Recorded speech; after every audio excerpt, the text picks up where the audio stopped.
Can you first of all explain what MovNat is to the audience and to me, because I don't fully understand the whole thing. Alrighty. Well, so what is MovNat? It's let's put it in the simplest way possible. It's the physical education program that you should have received in school, but you never did. Elaborate. Explain that. When you go to school, it's because you want to learn knowledge. That's the foundation for you to be able to, for instance, read and write, do mental, all the basics, know about the world, geography, history, all of these things. And then you become more and more specific with your knowledge, and ultimately you choose a path. But that's part of your education. It's like a basic that everybody should have. What about physical education? That's the big question. What should you be educated in? What should you learn in school about your body, or what to do with your body? That's the question. Okay. And what's the answer? Well, the answer is that you should, in my view, when you get out of school, and everybody does at some point, and that's millions of kids in the Netherlands or in the US or in France or other countries, and they may have learned to read and write like we expect, the basics, all of these things, they should have learned as much as possible so that they have that basic knowledge or ability to use their mind. But all these millions of kids every year, they get out of school, they haven't learned anything about their body. They haven't learned anything about how to use their body. Nothing. They probably to run, they don't know how to climb, they don't know how to jump and land, they don't know anything. So the question is, what should they learn? And what they should learn are techniques and to develop skills that are essential to the real life in the real world. Basically, to become physically capable, to learn how to operate your body in ways that are truly practical. Okay, I'll give you another example. When something happens, you're going to hear something like run for your life. You're not going to hear do a biceps curls for your life. Show me your muscles for your life. You only hear a dance move for your life. You won't hear like play basketball for your life or ping pong or do yoga. You won't hear anything like that. You will hear run for your life. Maybe you have to run very fast. Maybe you have to run not that fast, but you have to run for a long time. Maybe you won't need to run. Maybe you'll need to jump and land or pass an obstacle. Maybe you'll need to climb something for your life. Maybe you'll need to swim for your life. Maybe you'll need to fight for your life, defend yourself. Maybe you'll need to lift and carry something or someone for their life to help others. And this, you don't know what's going to happen or what could happen, and hopefully nothing ever happens. But if it does, the big question is, are you ready? And when it does happen, because it happens every day, at this very moment, someplace, somewhere, someone is in a situation, and probably more than in one place and more than one person, is in a situation where they need to respond with their body to get out of a problem, maybe a dangerous problem, or they need to use their body to help somebody. But if you're not physically capable, you won't be able to do that. If you're not physically capable, you won't be able to get out of a situation, because you won't be able to run fast enough. You won't be able to run long enough. You won't be able to climb and get to a safe place. You won't be able to jump and land past the obstacle. You won't be able to lift and carry somebody. You won't be able to move your body because your body is completely out of shape. All right.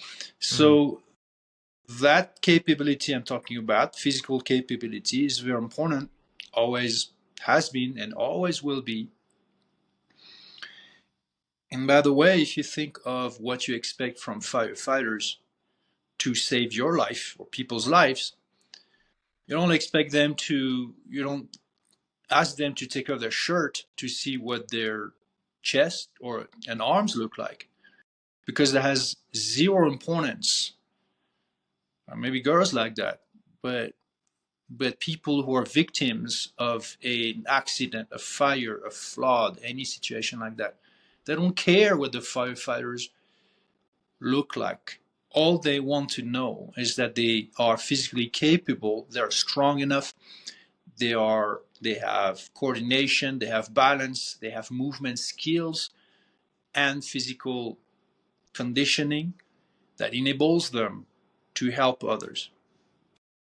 So we're looking at what's practical, what they can actually do with their body that is real, that is useful, that is helpful to others.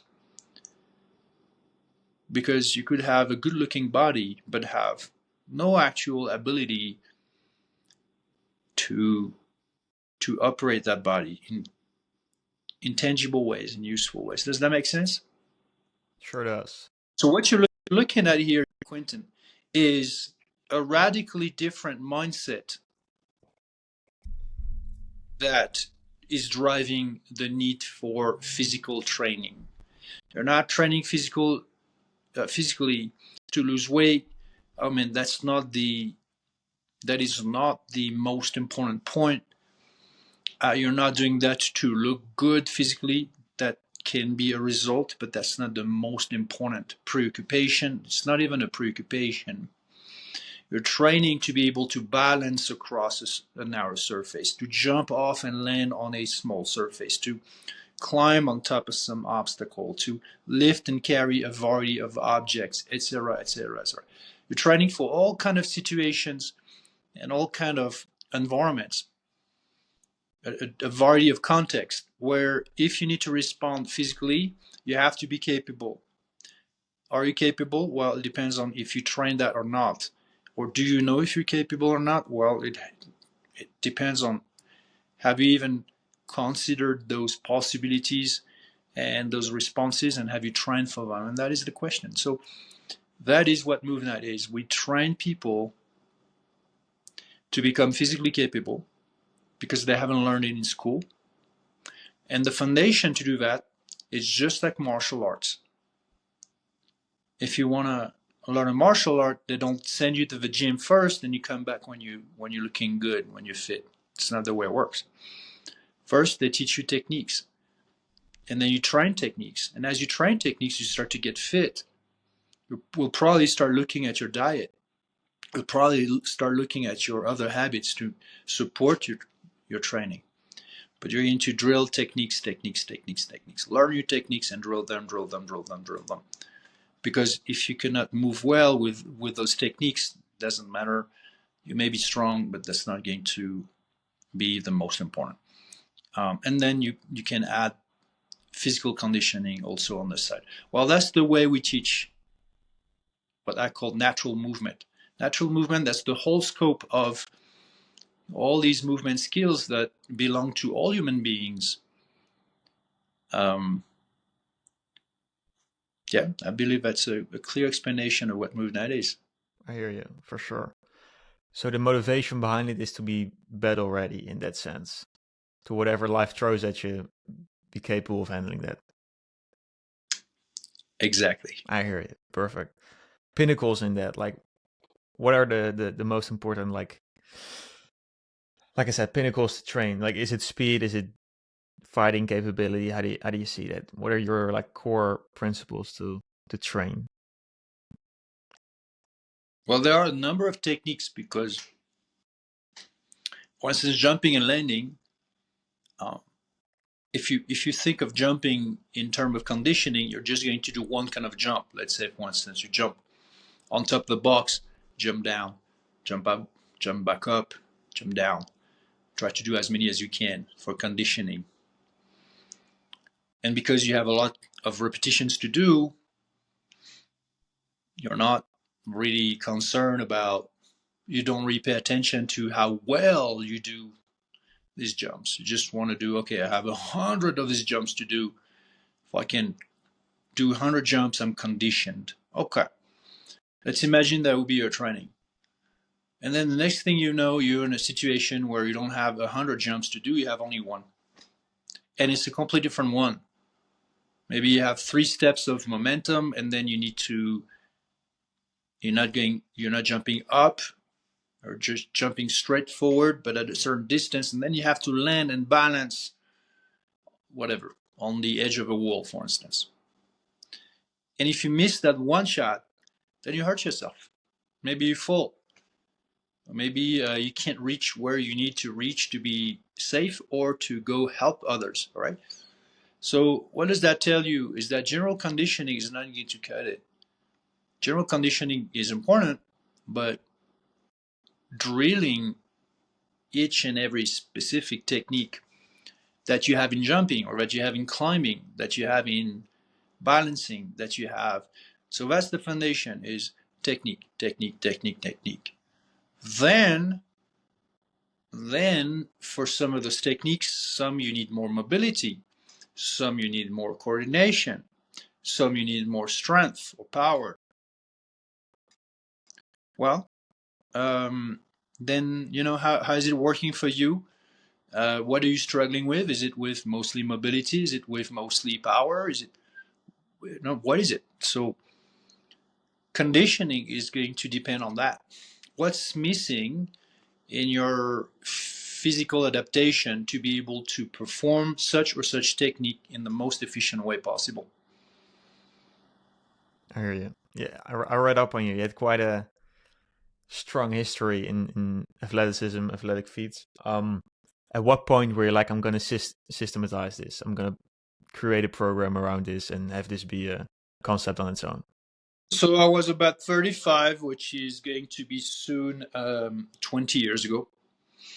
And what I realized, it was already the way that I was training for the most part, that I had always been training. I was always interested in physical training, and I was always interested in the practical applications of physical training. It means that it was of interest to me, not if it was going to make me look a certain way, but if I was going to learn practical ways to do something better. For instance, at some point I trained Olympic weightlifting. It taught me, efficient ways to lift a heavy load. Then the principles are going to apply to a number of objects. I trained rock climbing for the same reason. I trained trail running for the same reason. I trained parkour for the same reason. I trained, you name it, martial arts and stuff like that. Then one day, I stumbled across an article about the history of physical education in France, since I'm originally from France. And I was immediately excited about it, because it was really what I had been training and what had been my mentality, my approach, my mindset, if you want, to training, to physical training. Means doing my best to be as capable as I could in many areas that could be useful in the real life. But I realized that that was actually the way that people used to train before. In France, in Germany, in England, in other countries. And then in the history of physical education, people train that way. They train running, they train jumping, they train lifting and carrying, they train climbing stuff and all. And why did they do that? Well, because they needed it. It was more important to them to have those practical abilities than to look at themselves in the mirror. Mm-hmm. Why? Well, because they didn't have, they had gyms, but not the conventional gyms. They had no mirrors in the gyms. It was not about looking at what they look like. They didn't have exercise machines the way we know them. They didn't have phones with cameras and the like wanting to be, let me show this exercise to my following and also how cool my body look or how attractive and sexy or strong my body looks. They didn't care. It did not exist. So it was all about becoming more and more capable. It was important for the military because they had wars. So it was important for firefighters because they had fires, but they didn't have the equipment they have today. But they still had sometimes disasters or problems like that, and you had people who were trained, at least in the big cities, to respond to those problems. Maybe not early on. I mean, in the this is maybe something that started to, like the firefighters and all. It's relatively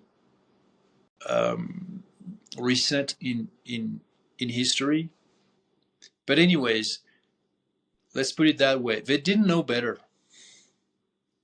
They're just like, okay, what do we need to train for, guys? What do we want to be ready for and capable for? Oh, okay.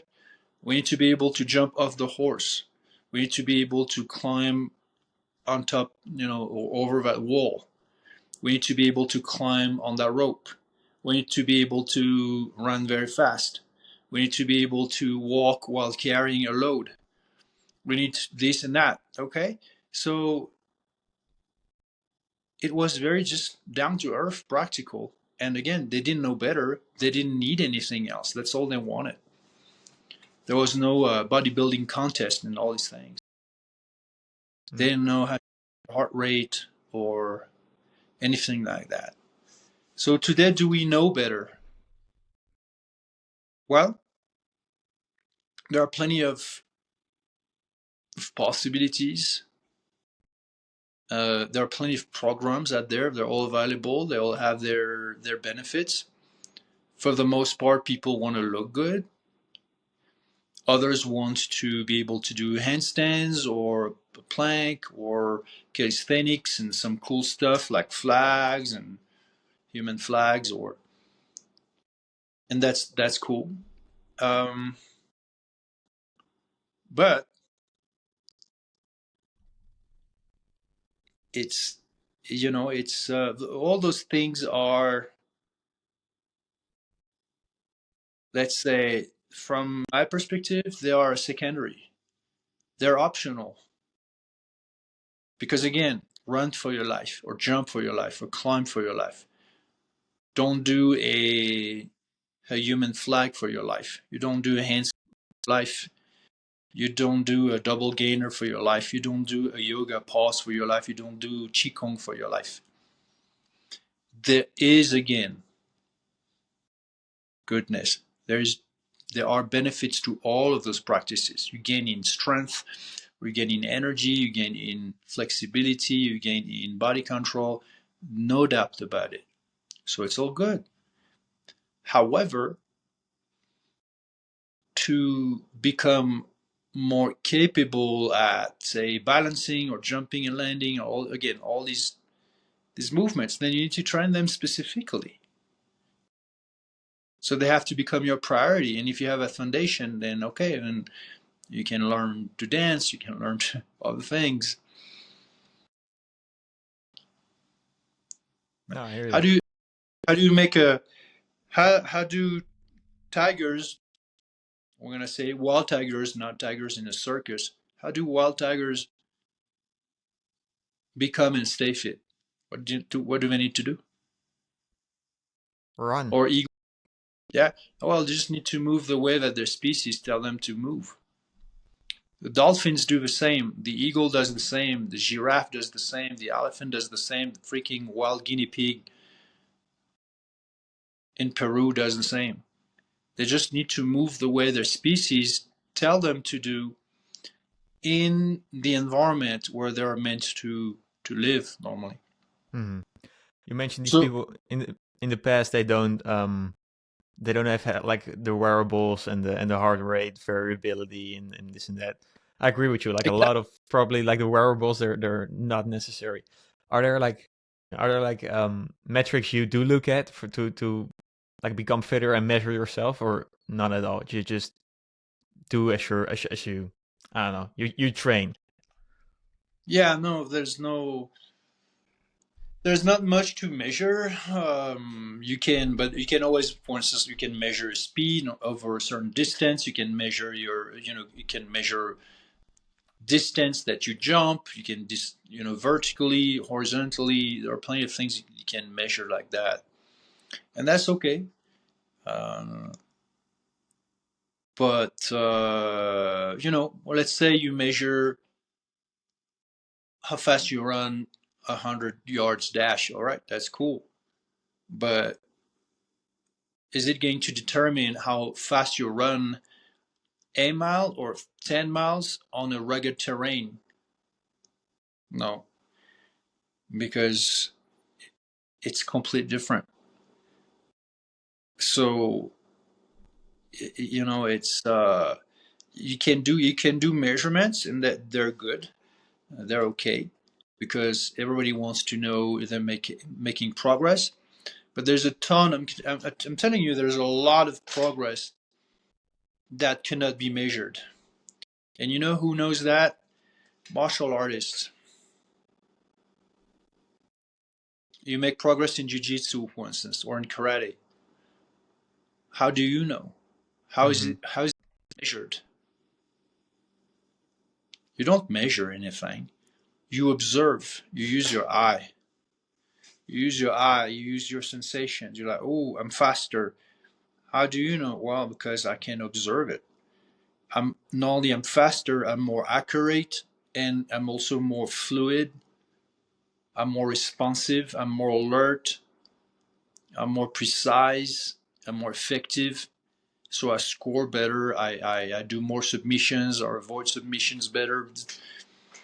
All kind of, you know, I can spar with better guys, bigger guys, faster guys, higher ranked guys or girls. If you're a girl, you know what I mean? Means that not a single measurement is made in these sports, and yet on the very serious sports, on the very advanced skills, very advanced motor control, they never measure anything. So why should it matter to measure everything? You can measure some, but you can do without it as well, as long as you can tell that, let's say your eye can tell that you're faster, more accurate, more relaxed, all that. And of No, course, some aspects of your performance can be measured. I hear it for sure. From you, like looking at history of athleticism, history of sports, at what point did a discrepancy start occurring between like practicality and between what's cool and what's hip? And Oh, I mean, again, this approach is not exclusive of cool stuff. Like, mm-hmm. why not train handstands? Why not train slacklining, for instance? Um, but first things first. Mm-hmm. Um, it's a matter of priority. Every time you spend time mastering one single position, one single movement, for instance, the handstand, make it perfect. Then the one arm handstand. All right. And then one arm handstand, but on a wobbly surface. Amazing. But you probably have spent hours and hours and hours and hours and hours, countless hours on this. But can you run? No? Okay. Can you swim? No. Okay. Can you balance equally good on your feet? Because that's typically how we balance in the real world. We balance on our feet. So that's the foundation. So if you have a foundation, you maintain it, and then you have extra time to train very specific types of physical performance, like those I described, then great. But from the MovNat perspective, if you do the other way around and you train, I don't know, Zumba and handstands, and you're great at it,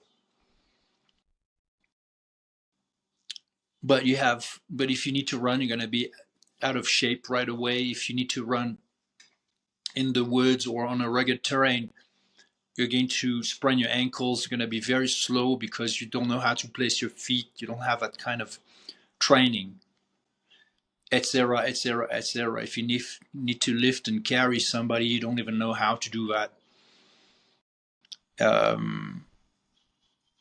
Then, yeah, your real world physical capability is then limited. And it's like if you are a practitioner, I don't know, of Taekwondo, and not only that, but in Taekwondo you almost exclusively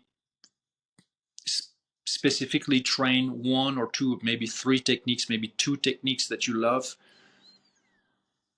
but you never use your fist. You don't know how to grapple. You don't know how to wrestle. You don't have any understanding of that. Or you do karate, but then you exclusively train the katas for kata competition. So, but you never actually spar or do any fighting. You see the point? I see the point for sure. Well, you take just running. You take just running. So some people, they never run, and a lot of people who consider themselves fit never run. So it does. I don't care what you look like when you take off your shirt. Mm-hmm. Because a 1 mile run at a solid pace is going to destroy you, especially if it was in nature. Like, maybe, I don't know, you're gonna sprain an ankle or something, or you'll just be left behind because you'll be out of shape, completely like gassed out. So the point is, do you want the image of fitness, or do you want the function? And if you want the function, do you want one aspect of function and then no function in other areas, or do you want all aspects of function? It's like if you had a tiger that only trained one movement. The tiger, he only, I don't know, only jumps, never runs, never climbs. Tigers can climb trees, or jaguars, etc. So let's say you do running, okay, but you only run on a certain surface, and you only run a certain distance, and you always run it, for instance, for speed. That's called sprinting. Okay, but you can't run for distance. You can't run on a trail. So you have one specialty, that's running, but then you have a specialty within that specialty. So you are an athlete because you're a sprinter, but that's all you do. So forget about anything else. And then by the time you start to, I don't know, maybe you're 25 or 30, you're like, okay, I'm too old for this. So you stop. And then all you're going to do, you're going to go to the gym, you're going to do a few exercises just to look good, just to maintain a certain image of your body, the image of fitness, and you'll be satisfied with that. And that is most people. That is not the MovNat mentality. The MovNat mindset is to keep training all these movements I talked about, all these physical abilities I talked about, and to push your ability higher, and then at some point to at least to keep maintaining those abilities for as long as you can. Not for sure. Like the argument is probably going to be, why would you, right? Because most people don't get into those situations. But take fighting, for example. I don't need to get into fights, but the ability to fight, knowing that I'm able to fight, provides a certain confidence. And I can imagine it's the same with all the other things you're talking about. Exactly. So you understand it better now. Good job, because that's exactly we can make that. And by the way, self-defense or like basic combative abilities are part of MovNat. They're part of that mindset, but they expand to all the rest. So when you do a martial art, it's because you want the practical ability to defend yourself in a fight, and you also want the self-confidence that knowing you have that basic ability gives you, which is what draws so many people to do martial arts, and ideally some form of more like MMA kind of stuff. Why? Because it's complete. It's relatively complete. It's definitely decently complete. So expand that to all the rest. So now, okay, you're like, okay, I'm confident. I know I can grapple. I can maybe do a submission or avoid a submission. I can strike. I can parry enough to avoid getting hit. I'm fast enough. I'm alert and responsive enough, and I have good body control. So I'm in a much better place than I was before I tried any martial arts. And now you can walk the streets, or you can be in social situations and feel confident just because you know that you can defend yourself. Now expand that to all the rest. Hey, anything happens, I can run very fast. Anything happens, I could climb there. Anything happens, I could jump off that. That doesn't make you Superman. The same way doing martial arts doesn't mean that you are going to necessarily prevail in any situation. If three guys jump you, that's going to be difficult. Or if it's only one guy, but he's got a knife, that's going to be difficult. If you don't see it coming, it doesn't matter how well you are trained. If it's a gun, it doesn't matter how well trained you are in martial arts. So even that training, and you could be one of the best, is not a guarantee that it is enough. If anything happens,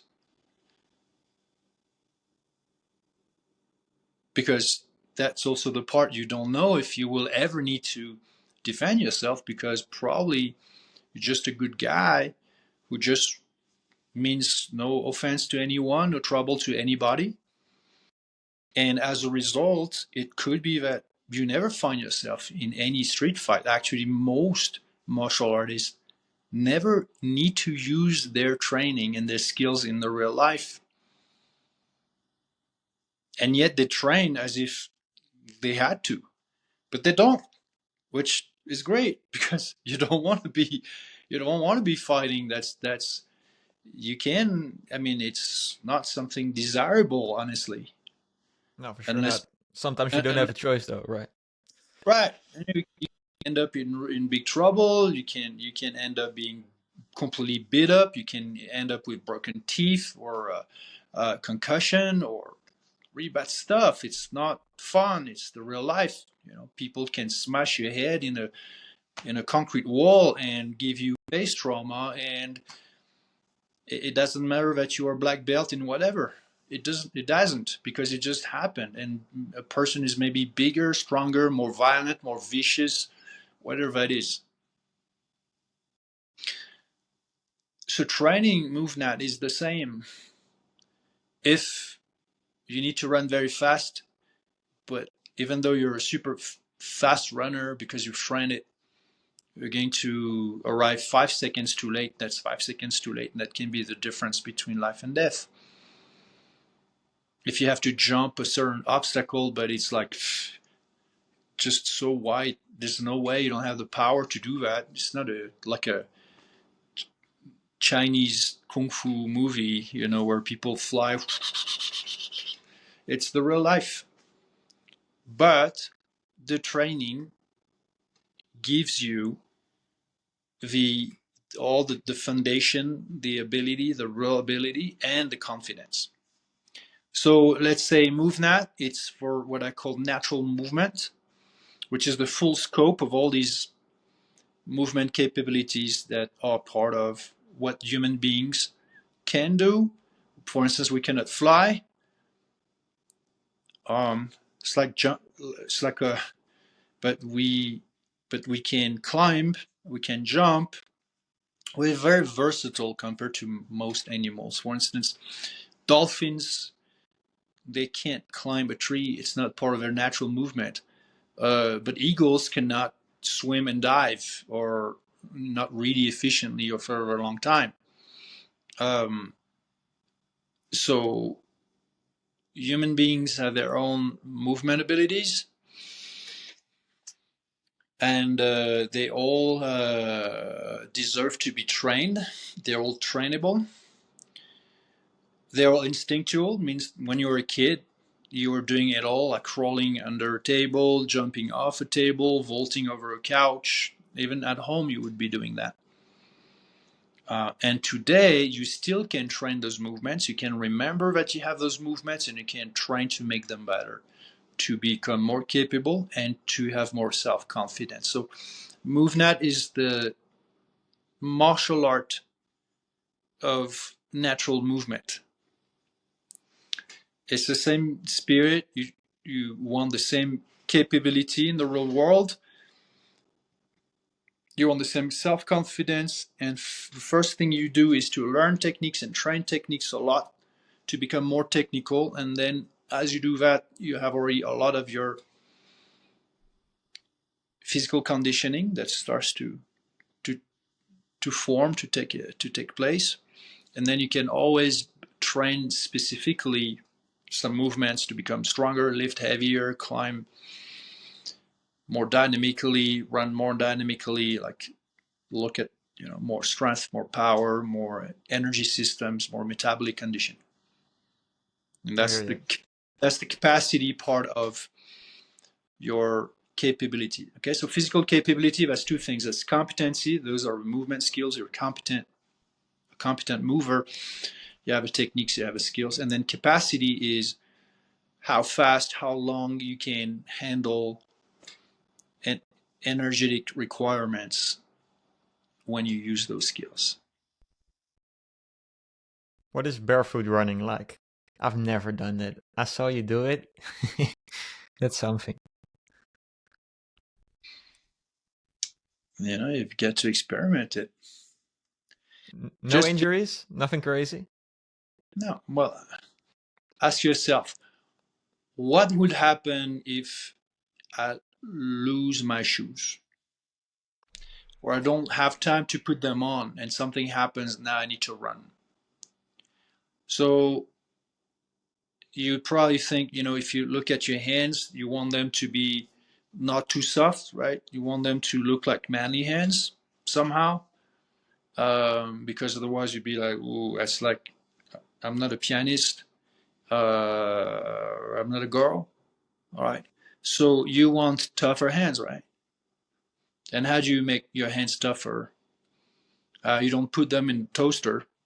You just grab things heavy, or you hang and you move things, and then you use your hands, and without using gloves, even though you could. Okay, well, what about your feet? If you take off your shoes and your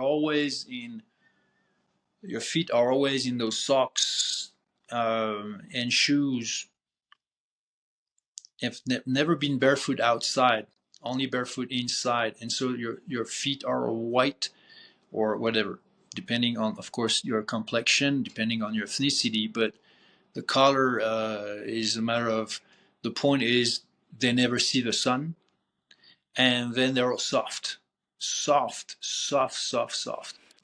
So the muscles have no strength. They the, the skin is super fragile. You're going to get blisters in no time. Whenever you place your foot on anything that's a little like gravel or something, you go like, ah, ah. I see that every summer. Every summer, like big guys, they take off their shoes. They're by a lake or by the ocean, and they have to walk, and they go like this. And the way they walk is ridiculous because they go to the gym, especially the guys who go to the gym, so they have like those pecs and shoulders and arms and stuff, so they look strong, but their feet are so weak that it makes them look ridiculous, because the moment they have to walk on some rocks or some gravel, they hurt. So again, the question is that, do you want to be that guy? I don't want to be that guy. I don't want to be the person who is afraid of or is not capable of basic movements in the real life. No. You don't want to be a guy who is afraid to fight because he has no fighting experience, because he's never sparred, he's never trained any martial arts, so he's afraid to fight. If you have to, of course, if you're forced to. You don't want to be the person who is going to try to run fast, and their lungs and their heart is exploding after 100 meters, and they have to stop. You don't want to be the guy who's hanging from some surface like that and cannot pull themselves up and get on top because you don't have the strength and you don't have the techniques. You don't know how to do that. Right? Well, ideally, you don't want to be that guy, but as a matter of fact, the vast majority of people are totally fine being that person. But those who aren't, we educate them. Those who aren't, they train with us. That's it. Interesting. The Breathhold record, that's intriguing to me. What goes into that? Because I can imagine you tried once and then you probably hit 2-3 minutes and you realize you're like decent at it. What's the difference between those? Between like baseline, the initial 2-3 minutes, whatever you hit the first time, and the 6:42, I believe you did. How do you go from that to that? You're talking about breath holding? Yes. Oh, my official maximum is 7:29, so it's like 7:30. But my Nice. unofficial is just a little above 8 minutes. There's no difference in how. I mean, once you are trained, once you know how to do it, there's no difference between. I mean, time is, of course, there's a difference if you do a short time or a long time. But let's say how hard it was for me to reach 5 minutes at first, or 3 minutes, then 4 minutes, and 5 minutes, and 7, 6, 7, etc. It's always the same. In the end, it becomes very, very hard. But except that my comfort zone gets longer and longer and longer and longer. But what you need to understand is that breath holding is not, if you don't look at it as a sport and for performance, it actually, time does not matter. You are only using time to push yourself to, in the sense of the practice, which is demanding to the mind. So it's a meditation. Because if your mind is all over the place, is not relaxed, is not composed, is not patient, is not focused, is not committed, is not resilient, if your mind is none of that, then you're not even holding your breath to begin with. Or you're going to use your breath for, hold your breath for 30 seconds and then you're done because you're not patient, you're not composed, you're not focused, you're not committed, you're not resilient, you're not strong. So you're trying to use your willpower, and then before you know it, it doesn't matter. Your autonomic nervous system will defeat you. Means in your mind you're like, yes, I will do it all the way until I reach 3 minutes, and maybe you will, but probably you won't, just because it's not just that. It's not just willpower like that. Your mind has to do a completely different work. So where does your mind go? Like, what? Let's say 5 minutes in to a breathhold record. What's going on inside your head? How should I see that? Nothing, Just silence. mostly. And then, like, towards the 8 minute mark, what happens? You start freaking out or no? Because I start freaking out after a minute. No, you don't freak out. You don't freak out because you know it's not going to kill you. Mm-hmm. And because you have trained this so much that you are familiar with the experience. It gets hard. It means that the sensations start to really be unpleasant, and your body start to really agitate, because your autonomic nervous system, which is the part of your brain that takes care of your breathing at night or during the day when you're busy, you're not thinking about breathing, unfortunately, otherwise you would forget to do it and you would die. So it has to be constant. And all of a sudden you made the decision, your conscious mind, which is another part of your brain, same brain but just another part, is the one that has option, is the one that can make choices. And that part has made the decision to hold your breath. So in order to hold your breath, you need to override your autonomic nervous system. If you don't make that decision, if you don't override your autonomic nervous system, then you keep breathing. Right. You're breathing 24/7 all the time. What makes you all of a sudden not breathe?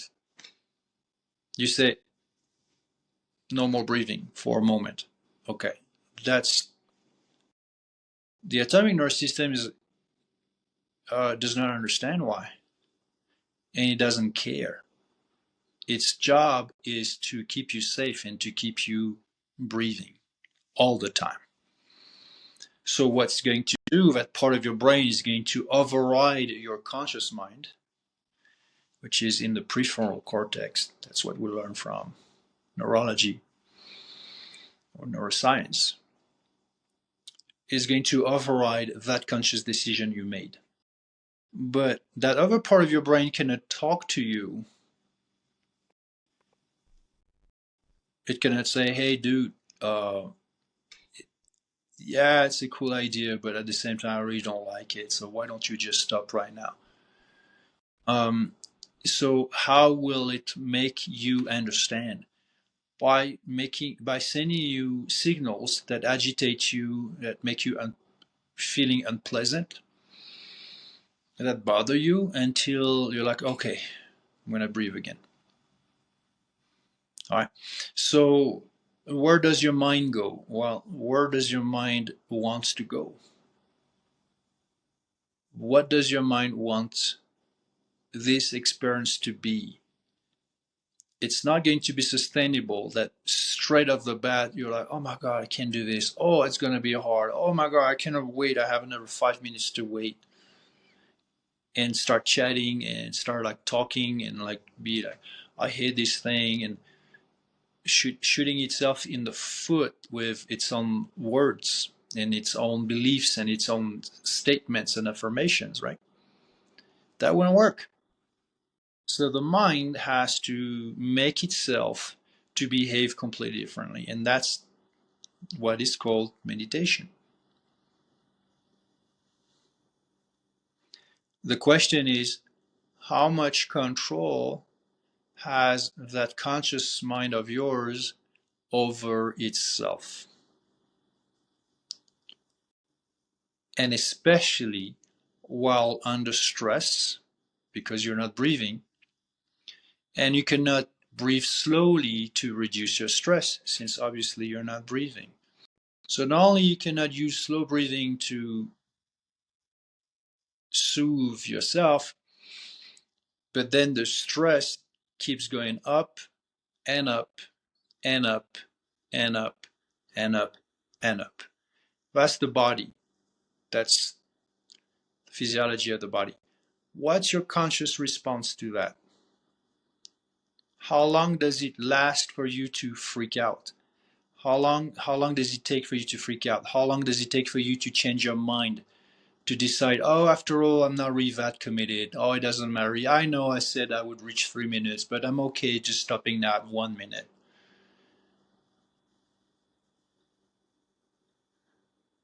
etc., etc. So it's literally, the point is not how long you hold your breath. The point is what happens when you do. And then the next question that's actually even more important is, what does the mind that you are makes itself to behave like, with your thoughts, with your statements, with your behavior, with your emotions. And you've got to stay cool. It's the art of staying, it's the art of being okay. It's the art of being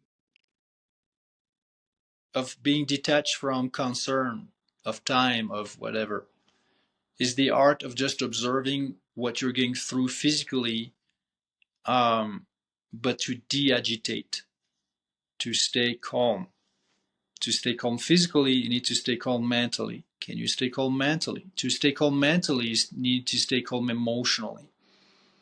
And to stay calm emotionally, you need to stay calm mentally. So what's mentally? It's the mind. The question is not what is the mind. The question is who is the mind? Who makes the decision? Who is in charge? Anything that happens in that moment you hold your breath and you are under stress, that, by the way, you created. It's not somebody who comes behind you and be like, hey, I'm not going to let you breathe. You do that to yourself, so you make the decision, right? So not only you make the decision, but then there's going to be consequences to it. How do you handle them? That's the big question. Interesting. Where would you start? Let's say I go hold my breath and I hit 2 minutes. I think I could do 2 minutes, and I want to do 8 minutes. How do I bridge the gap? Well, there's a lot to learn, my friend. There's a lot to There learn. always is. There always is. There are steps. There are progressions. There are progressions in how you structure time. It's like in any form of athleticism or athletic endeavor. You have programming, but then um, it's how, again, it's there are techniques for the mind, and you've got to learn them. So I teach that. Okay, interesting. 8 minutes. You'd say that's your record. That's your all-time record, or are you gonna break it? And what's it That's gonna take to break it? that, that is my personal record, not official yet. Today, 8 minutes is not something this extraordinary anymore. I think there are probably, I wouldn't say something, at least 100 people, if not 300. I don't know who've reached that. So I could be with the numbers. So it's not it's not like there would be only a handful of people. If you say 10 minutes, then yeah, there's less than 10 people who've ever reached the 10 minutes, or officially. If you say 9 minutes, that's probably, I don't know, 30 people. Again, I could be wrong. I haven't looked at the numbers lately. So people really dedicate to training. And if you say 8 minutes, that's probably at least, I would say 100. But again, I could be wrong. That could be less. That could be more. In the world. Mm-hmm. All right. But most people don't teach it because it's seen as a sport. And because it's seen as a sport, it's mostly programming. It's like, hey, do that protocol, do that training, then do that, do that, do that. But me, I don't do it as a sport, and I don't teach it as a sport. I teach it as a meditation. And so I have, let's say, more people following me for that reason, is because the way I teach it is very, very unique. Sure thing. Lastly, how do you measure personal success for yourself? What does that mean to you? Again, there's no device to measure personal success. There's no, you don't say success in meters or in degrees or in watts or whatever. Personal success is how much you enjoy life, how much love you have, how much beauty you have, how much satisfaction you have, really. How much satisfaction, how much contentment or gratefulness or appreciation, how much of that you have in your life, which is completely internal. There's nothing external about it. For some people, it can be through